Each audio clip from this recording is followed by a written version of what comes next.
Bago tayo magsimula sa ating lesson, ay inaanyahan ko kayong lahat na tumayo para sa ating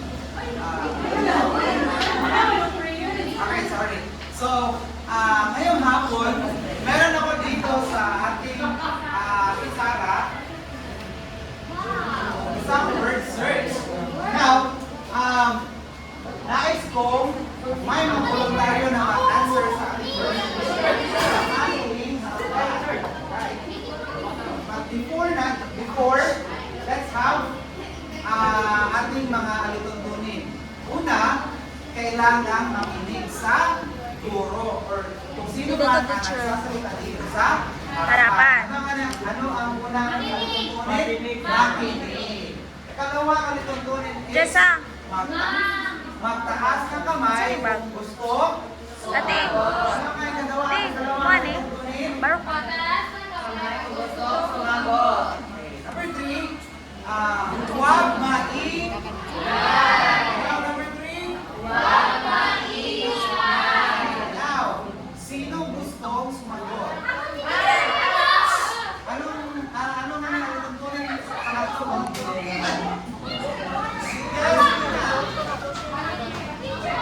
Pagkatapos mo, yes. Pagkatapos mo, masagutan, kailangan mo. Yes, yan. Yes, yan. Tama ba si Gina? Tama!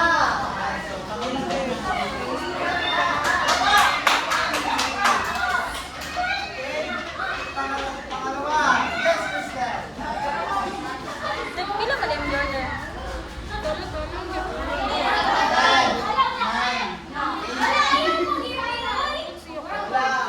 Kurang dito na? Tama, kwarto diha.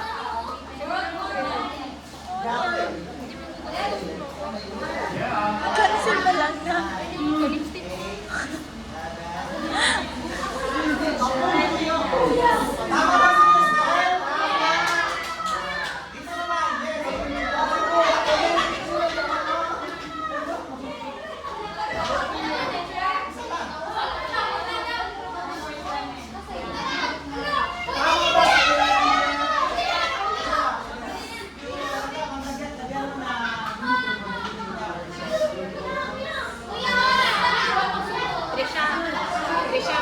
Sulog.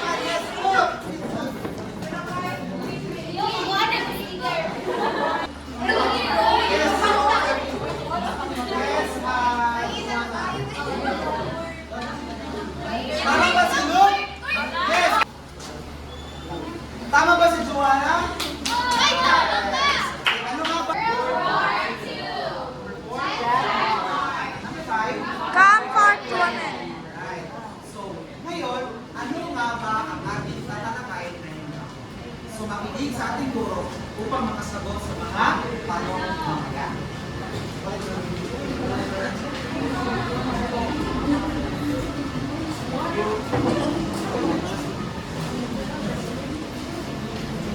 So, magandang hapon sa inyong mga bata. Dahil natapos na tayo sa panahon ng Espanyol, ng Amerikano, ngayon, dadako naman tayo sa panahon ng mga Hapones. Ngunit bago iyan, meron muna kami isasalaysay sa inyo na pangyayari bago nasakop na tuluyang nasakop ng Hapones ang ating bansa. At ang ating paksa ngayong araw na ito ay ang Pilipinas sa panahon ng ikalawang digmaang pandaigdig.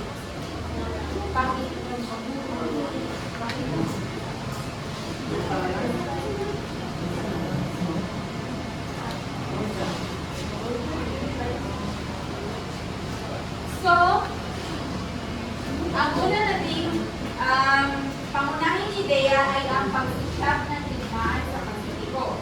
So, ano kaya ang mga nangyayari sa mga panahon ito? Yan ang mga larawan during ano ito?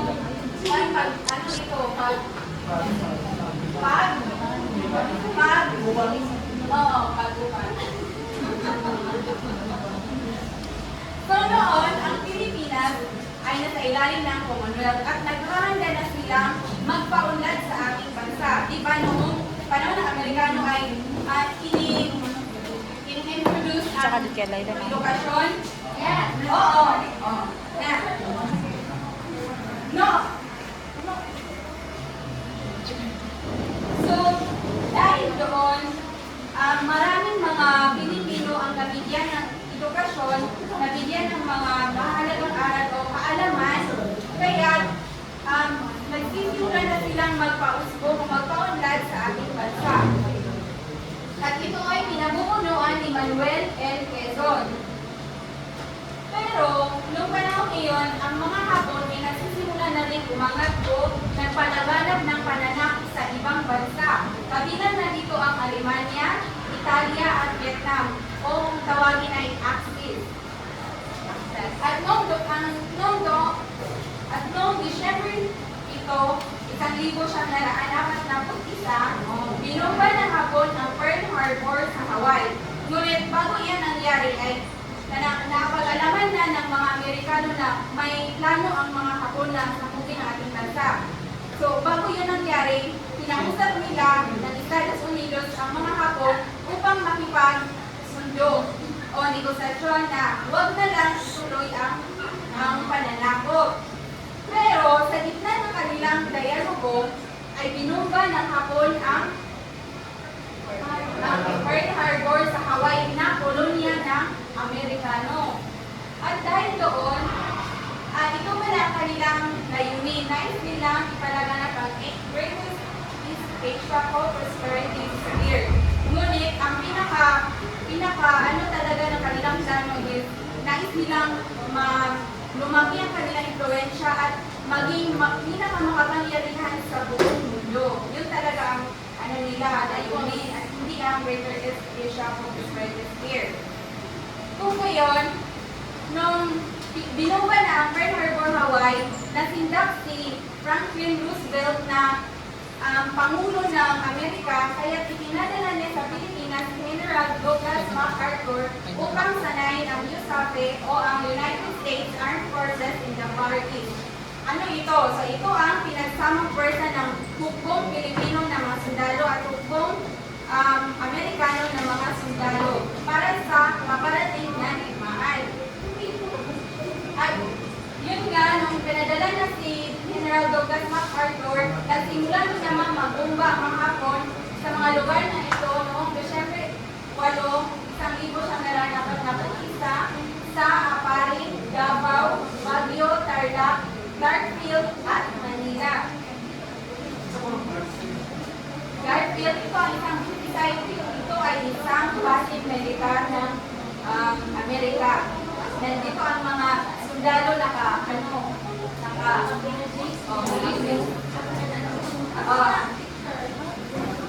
Garfield, ito ay parte ng Luzon. At nung binumba na ang Pearl Harbor, Hawaii, ipinadala ni Teniente General ang kanyang mga hukbo sa iba't ibang lugar at binumba kaya yan, nabumba ang mga lugar na yan. At gumawa si Teniente General Masahuro Homa noong Disyembre 22 sa Leyte.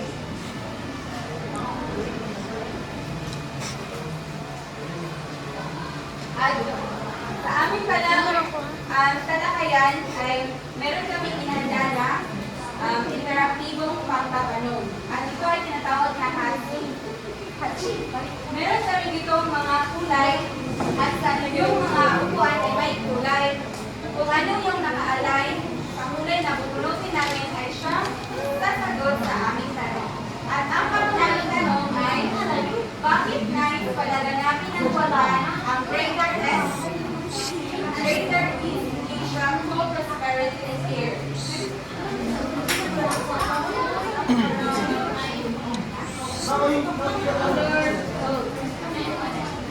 Nasabi ko yun kanina. White or puti? Pakitingin sa inyong mga upuan. Mga white or violet? Nais na ba ulit ang tanong? Bakit nais palaganapin ang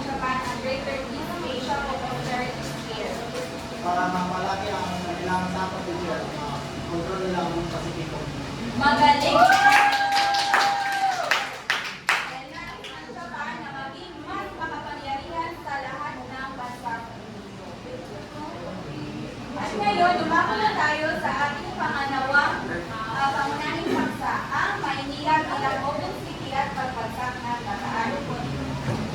So ito yung mga larawan noong panahon na iyon na ginawang open city ang Maynila. Mamaya tatalakay ko kung bakit naging open city.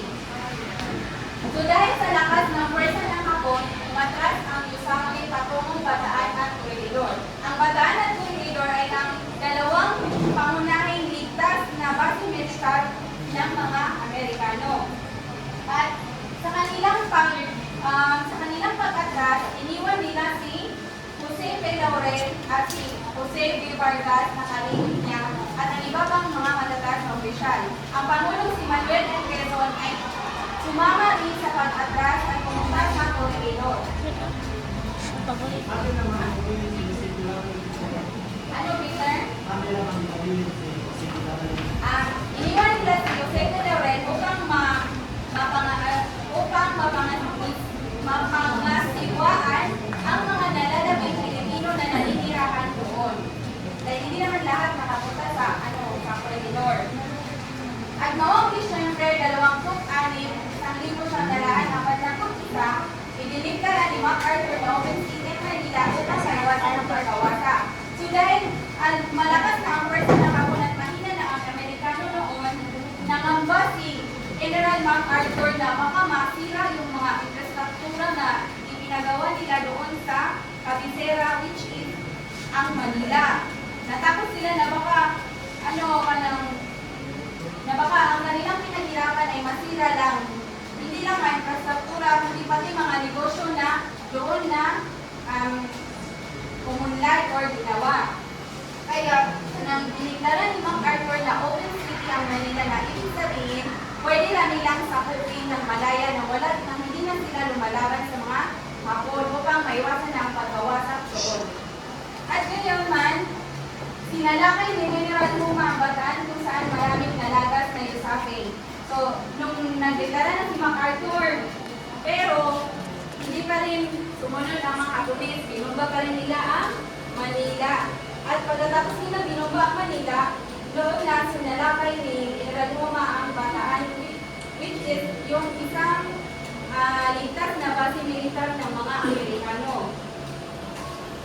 At doon, maraming namatay na mga sundalo ang mga Lusake dahil sa kakulangan ng armas, sa sakit at buto. At noong Marso 11, 1942, inatasan si General MacArthur na magtungo sa Australia upang pamunuan ang pwersa doon at pinarin si Teniente General Wainwright. So bakit kaya inatasan si General MacArthur na pumunta sa Australia? So dahil hindi naligtas ang Pilipinas upang baka mapatay siya at siya ang isa sa mga pinaka-isaligan ni Franklin Roosevelt.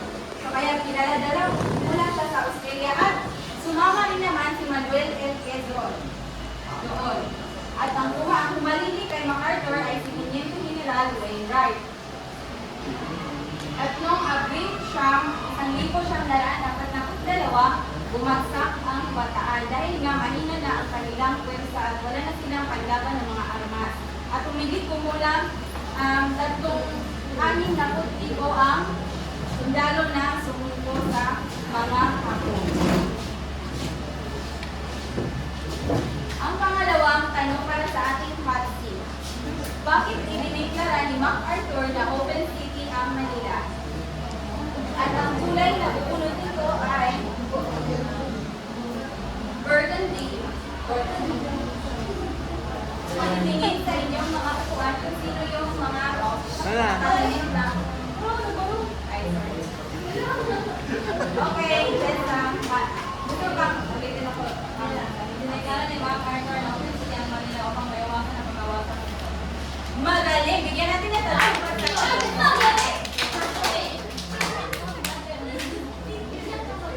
Ngayon, dalako na tayo sa susunod. Let's march.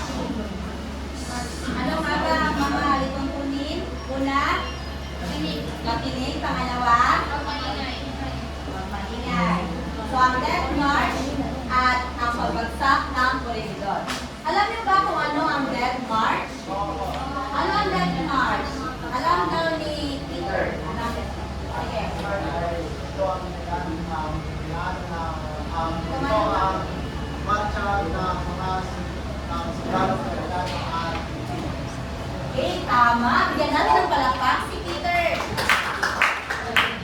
Okay. Ang Death March ay isa sa pinakamalupit na pangyayari noong ikalawang digmaang pandaigdig sa Pilipinas. Matapos bumagsak ang bataan noong Abril 9, 1942, humigit kumulang 36 sundalong Pilipino at Amerikano ang sumuko sa mga Hapones.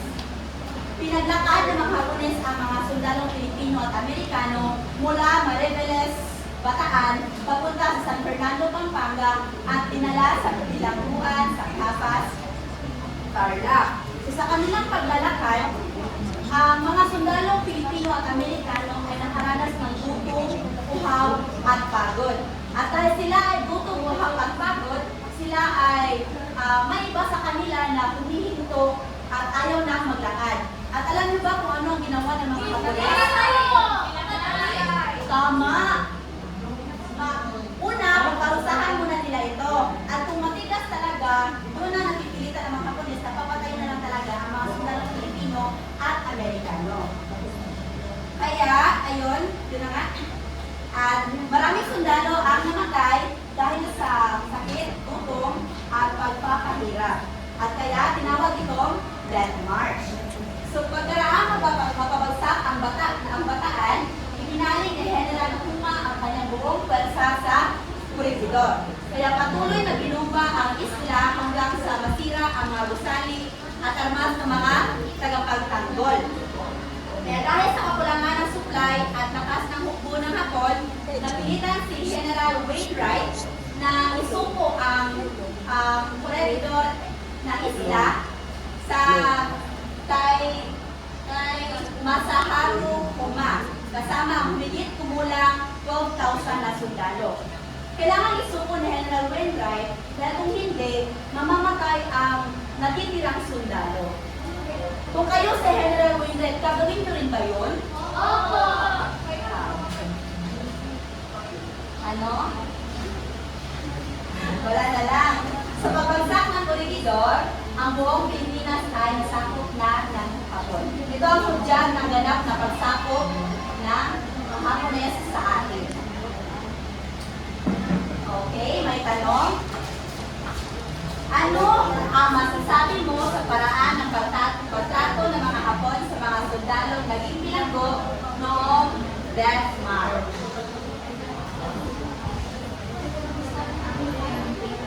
Silver!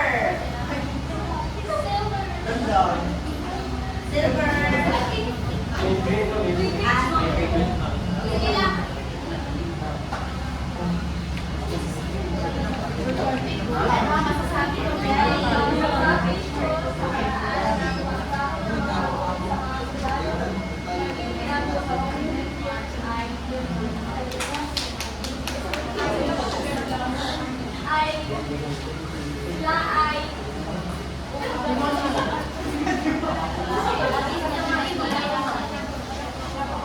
Sila ay walang pusong mga tao.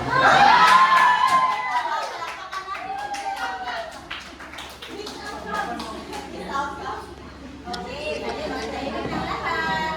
O sige, hindi naman siguro kayo ilanok. Sa susunod, ang pananakop ng Hapon. So, sa pananakop ng Hapon, dito itinatag nila ang ikalawang republika at ang paglikha ng isang kapisan sa paglilingkod ng bagong Pilipinas o Kalipati sa ilalim ng pamumuno ni Jose P. Laurel.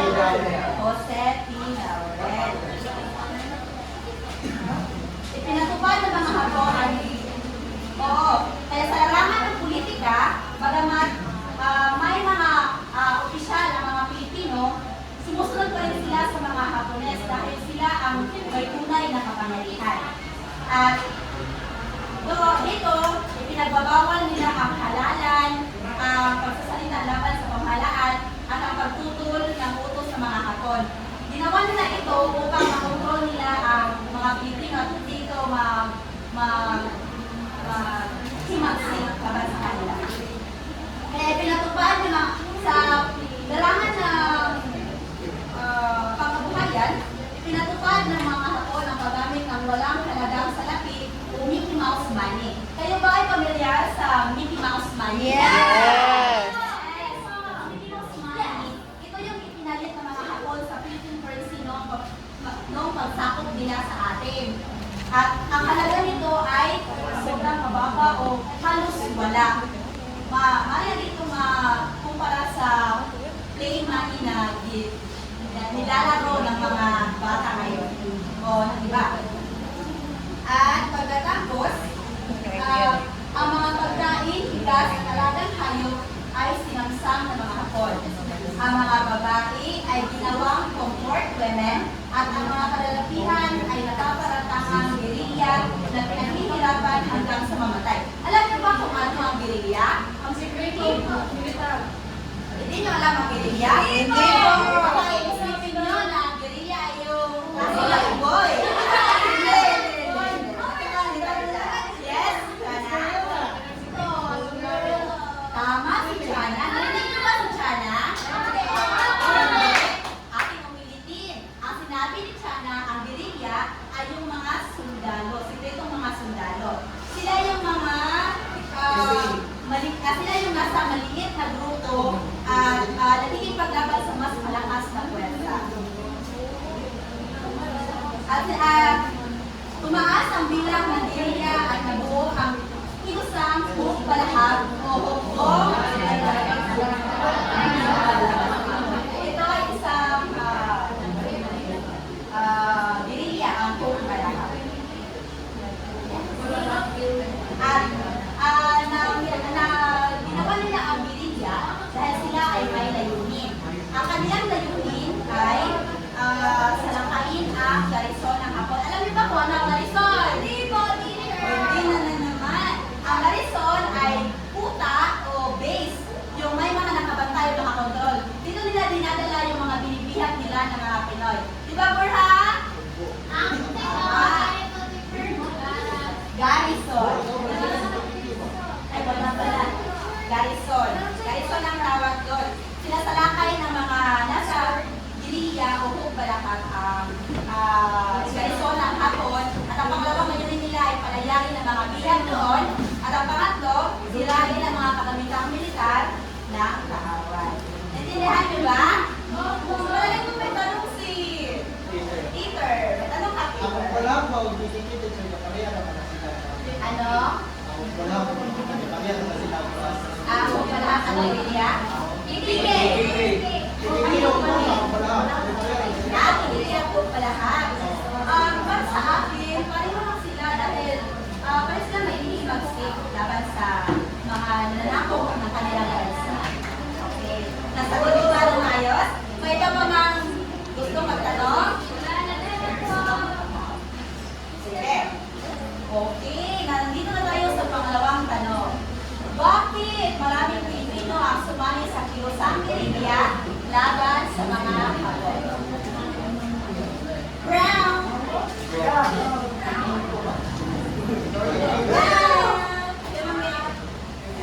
Sino? Si Billy. Sinabi ko yung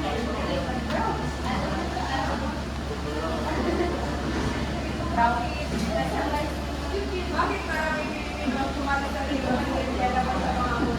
Dahil gusto nilang ipaglaban ang mga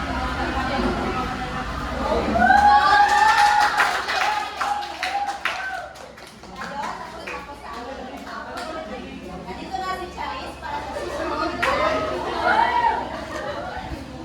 At ngayon ay dadako na tayo sa paglayan ng Pilipinas. Ito ang kamalarawan na iyong babasihan sa aking pagtatalakay. Tingnan niyo muna. Malalaman natin kung ano ito. First,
napasa ang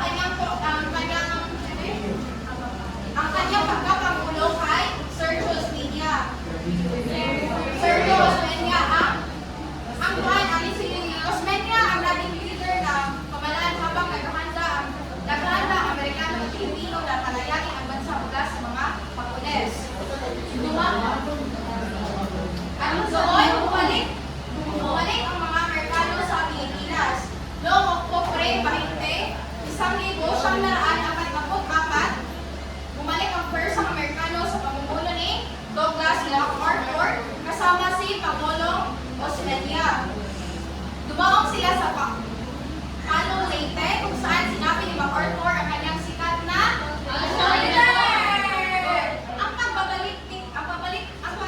Babalik na ito ay simula ng paglaya ng Pilipinas mula sa pananatok ng Japan. Nagsimula ang malaking labanan upang mabawi ang mga isla ng Pilipinas. Binumpa ng mga Amerikano ang ilang instalasyong inilikat ng mga Hapon sa Visayas at Mindanao. Ang pagbubumpa nito ay layunin itong sirain ang kanilang mga base, eroplano, barko at supply upang hindi na sila makalaban ng maayos. Kasabay nito, lumaban din ang mga gerilya Pilipino upang tulungan ang mga Amerikano na palayain ang ating bansa. At noong Hulyo 4, 1945, ipinahayag ni General Douglas MacArthur na malaya na ang Pilipinas. Sa pamamagitan ng atomic bomb, noong Agosto sa 1945, tinamaan ang Hiroshima sa atomic bomb at ang Nagasaki noong Agosto 9, 1945. Dahil dito napalakas ng mga pagsabog na ito ay nagdulot ng malaking pinsala at pagkasawit. Dahil dito, napilitan ng Japan na sumuko upang matapos na ang digmaan. At noong Setyembre 2, 1945, nilagaan ng Japan ang kasunduan ng pagsuko sa barkong pandigma na USS Missouri sa Tokyo Bay, Japan. Ito ang opisyal na pagtatapos ng ikalawang digmaang pandaigdig o World War II. So, ang tanong, ano ang nangyari sa Pilipinas nang bumalik si General Douglas MacArthur?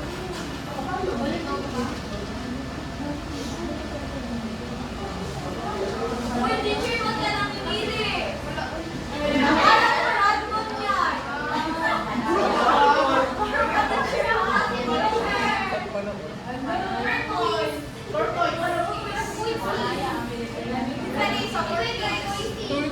Turquoise na color. Turquoise. Oy, wala na din. Sige,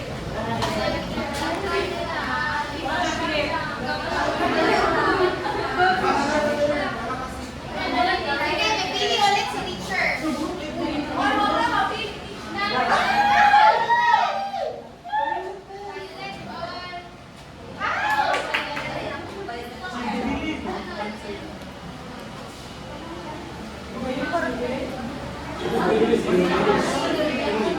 Gusto mo bang ulitin ang tanong ng grade or name? Ano ang nangyari sa Pilipinas nang bumalik si General Douglas MacArthur?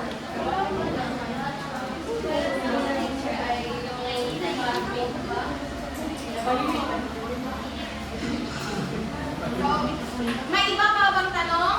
Ay, may iba pa bang tanong? Okay, Luciana. Ang nangyari sa Pilipinas nung bumalik ulit si General Douglas MacArthur sa Pilipinas ay unti-unti lang nakamit ng Pilipinas ang kalagayan sa Hapon. Dahil sila Dati sa daw kay sticker ka.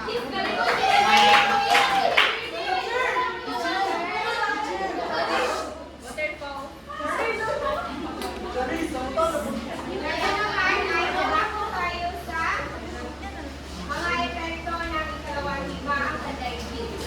So, una,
So,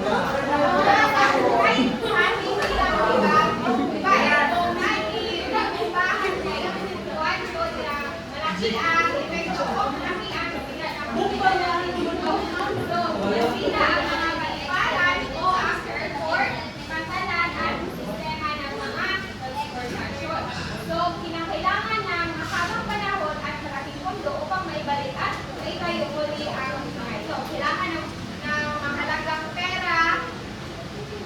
pera at mahabang panahon upang kanang maibalik o kanang matupod balik at mga infrastruktura ng mga salita. So, pangatlong aspeto ay ang psikologika. So, hindi lang physical na may epekto sa mga tao ito, kasi na rin sa psychological. Maraming tao ang nakaranas ng matinding takot, trauma at kalungkutan dahil sa pagkawala ng pamilya at tahanan. Kaya, nagdulot ito ng pagmamatagal na epekto sa mental health ng mga kalagayan ng mga nakalita sa liman. So, yung tao nakalita sa liman ay safe, pero hindi nila meron siya pong trauma sa mga experience nila during ato nga digmaan. So, maraming bata ang lumaki na may alaanan ng karahasan at pag-ihirap. So, yung malaki talaga ang epekto nito ay yung mga bata. Dahil yung mga bata ay matagal sila ang tungo din at takot sila kay dala-dala pa rin nila yung mga karahasan o pangyayari. So next is politika. So nagkaroon ng pagbabago sa pamahalaan at pamumuno sa ilang bansa. So pagkatapos ng dalawang digmaan. So lumakas ang hangarin ng mga bansa na maging malaya at magkaroon ng sariling pamahalaan o magkaroon ng sariling sistema. So next is naitatag ang United Nations upang mapanatili ang kapayapaan at maiwasan ang susunod pang digmaan. So ang United Nations ay ito ay isang organisasyon kung saan mapanatili ang kapayapaan o maiwasan pa ang panibagong pangdigmaan. So yung panghuling aspeto ay ang palipunan. So maraming pamilya ang nagkahiwalay dahil sa digmaan. Nagkaroon ng migration o pag-ikat ng tirahan ng maraming tao upang makaligtas sa labanan. So nagbago ang papel ng kababaihan dahil marami sa kanila ang nagtrabaho habang nasa lima ng mga kalakihan. So during ang event, habang yung mga kalakihan ay nasa liman, yung mga kababaihan naman ay nagtrabaho dahil sa mga pabrika upang magkaroon ng pera at magtustusan ang pamilya kahit na may digmaan. So ang tanong, ano ang pinakamalagang aral na natutunan mo mula sa mga epekto ng ikalawang digmaan ng daigdig? So ang sasagot ay color gray. Kulay gray. Say gray.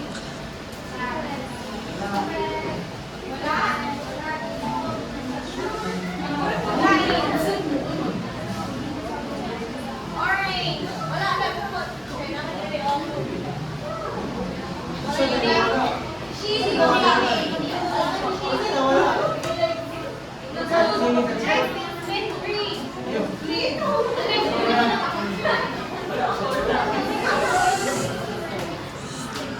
So ang tanong ba, ano ang pinakamalagang aral na natutunan mo mula sa mga epekto ng ikalawang digmaan ng daigdig? Ganda.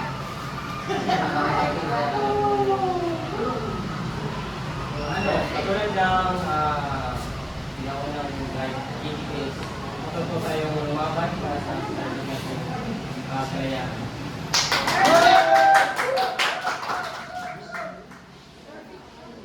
At para sa aming pagbubuod, meron kami inandang palabas na 5 minuto upang mabuo na umasang ang aming mga aralin na tinalakay. So gusto niyo bang makita kung ano? Ito ay mga primary sources ng mga informasyon na galing kay atong Arabic Panel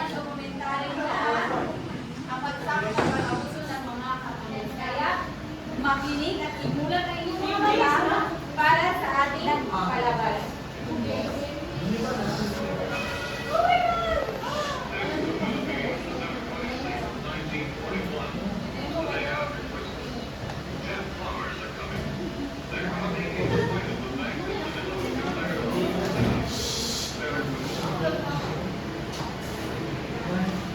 Mahigit 80 taon na nakalipas mula tayo at Japan sa ating bansa. Yun ang bahagi ng paglayo sa uri ng Asya.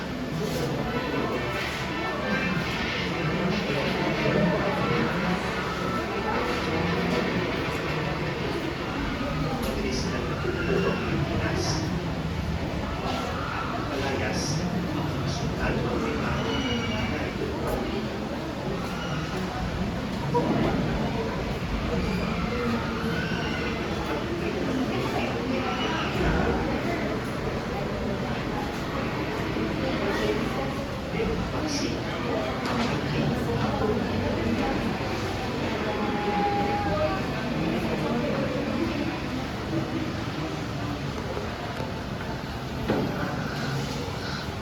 Mga lupa sa walong dekada. Narito ba? Ano ba sa mga dekada? Mula nalalaman pa rin hanggang ngayon. Pero hindi kami humihina at nagtuturo sa kanilang kanan. Makakawin kaya nila ang hustisya.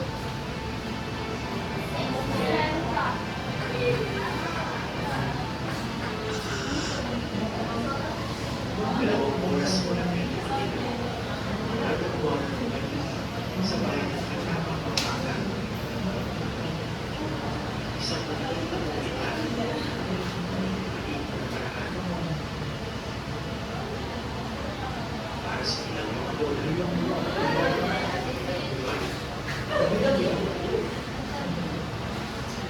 Sila, panayan mo na.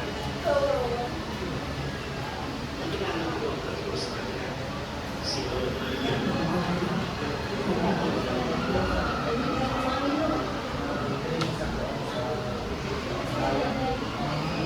Kapila, ganun siya.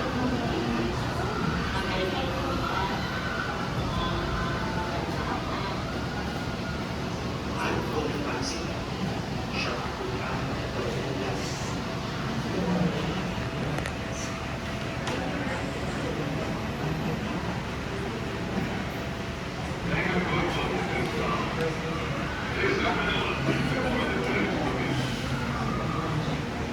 Natagpuan na sa kupan ng Amerika ang Pilipinas. Ganito ang buhay sa Aquino.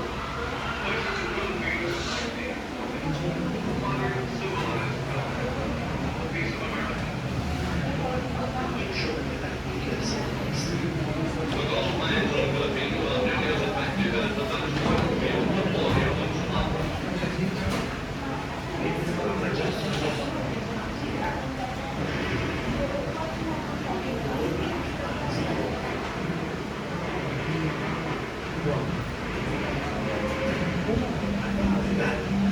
Ang magaling po sa Pilipinas.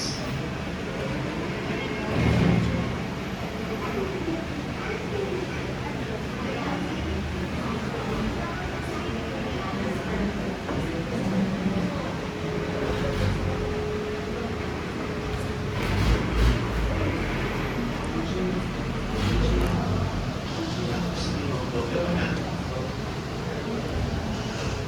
Sumuko ko rin pwesa sa bataan at kuliyo.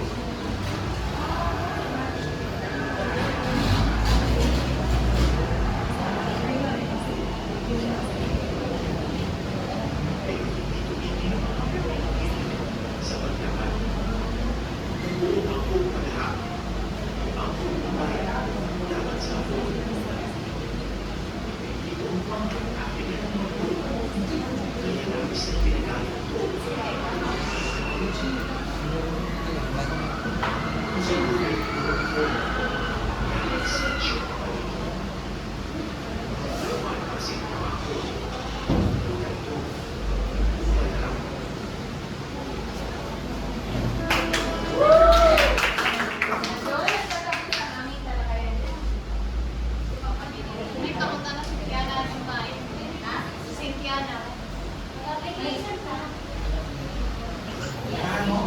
Sunod na lang.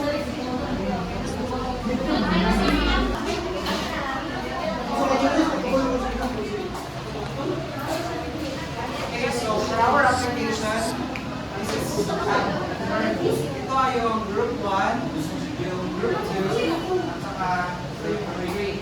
Now, isa man na po ito yung sa mga representative. Each representative, okay, mag-voting and then we'll give you minutes to tapos kayo. Okay, once na-receive na yung mga papers nyo, ay gagawa kayo na minimum of 1 minute or 30 seconds na now, para mabayad kayo sa inyong mga gagawin, narito ang drinks. So first is rice and kawasanan nila naman is 4 tapos Mapilig mo na lahat. Ano itutulin? Number 1? Ano ang itutulin nila? Pangalawa? okay, so first is kawasuhan na nila naman 4 points. Pagsusuri ng epeklo, 4 points. Organisasyon ang kayo sa presentasyon. Pagkaman ay kaya na magpapakita ng proseso, cooperasyon at participasyon ng grupo. Okay, mari na kayo magsimula. You may form a circle.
Ambi ang inyong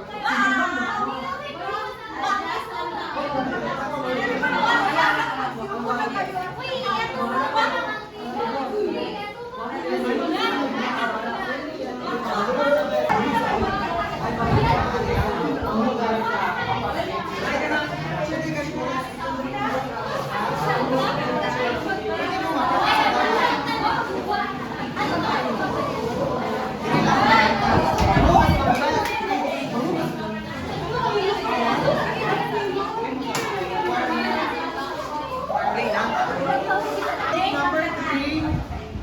So ang ilang gagawin ay gumawa ng isang maikling pagsasadula sa epekto ng ikalawang pagdigmaang pandaigdig sa buhay ng mga kababaihan.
1 ng nilalaman ay perfect. Organisasyon ay perfect. Pagkamalikhain ay perfect. Last is kooperasyon. Nakita namin na ang lahat ay nagdino. So, dito lang banda, hindi masyado na-emphasize yung epekto ng comfortable karanasan. So, dapat tayo simplify ako. Number part two. So, your score is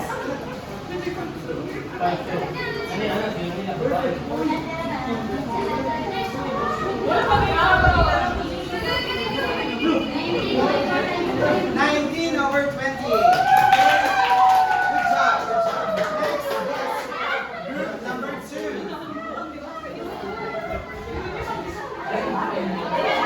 So, ang kanilang gagawin ay pangatawin ang oras. Handa na ba kayo? Okay, so, Lights, camera, action!